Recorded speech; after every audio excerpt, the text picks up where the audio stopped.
Hello friends, இன்றைக்கி morning ready பண்ணியாச்சா? Tiffin lunch நான் பண்ணியாச்சு. என்னென்னு பார்க்கலாம் வாங்க. ஒயிட் ரைஸ், சவு சாம்பார் வச்சுருக்கேன், பருப்பு ரசம் வச்சுருக்கேன், அப்புறம் தயிர் இருக்குது. அப்புறம் மார்னிங் பிரேக்ஃபாஸ்ட் வந்து தோசை வச்சு சாம்பார் தான்.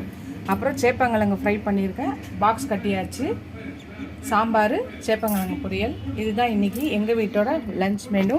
உங்கள் வீட்டோட லஞ்ச் மெனு என்னன்னு சொல்லுங்கள். உங்களுக்கு இந்த வீடியோ பிடிச்சிருந்துச்சுன்னா லைக் பண்ணுங்கள், ஷேர் பண்ணுங்கள், கமெண்ட் பண்ணுங்கள். ஃபஸ்ட் டைம் இப்போ தான் பார்க்குறீங்க, ஃபுல் வீடியோ பாருங்கள். என்னோட சேனலில் இப்போ தான் ஃபஸ்ட் டைம் பார்க்கணும், சப்ஸ்கிரைப் பண்ணிட்டு பாருங்கள், ஃபுல் வீடியோ பாருங்கள். இதோட இந்த வீடியோ முடியுது. உங்கள் ஃப்ரெண்ட்ஸ்க்கு என்னோடய சேனலை ஷேர் பண்ணி சப்ஸ்கிரைப் பண்ண சொல்லுங்கள் ஃப்ரெண்ட்ஸ். நிறைய பேர் சப்ஸ்கிரைப் பண்ணியிருக்கீங்க. அந்த ஃப்ரெண்ட்ஸ் எல்லாருக்கும் ரொம்ப ரொம்ப ரொம்ப தேங்க்ஸ். பட் ஆனால் நிறைய பேர் வந்து சப்ஸ்கிரைப் பண்ணிட்டு அப்புறம் அன்சப்ஸ்கிரைப் பண்ணுறீங்க. அது ரொம்ப கஷ்டமாக இருக்குது. ஏன் போகிறீங்கன்னு தெரியல. கொஞ்சம் பார்க்குற எல்லோரும் கொஞ்சம் சப்ஸ்கிரைப் பண்ணுங்கள். சப்ஸ்கிரைப்பும் லைக்கும் நீங்கள் எவ்வளோக்கு எவ்வளோ போடுறீங்களோ அவ்வளோக்கு எவ்வளோ எனக்கு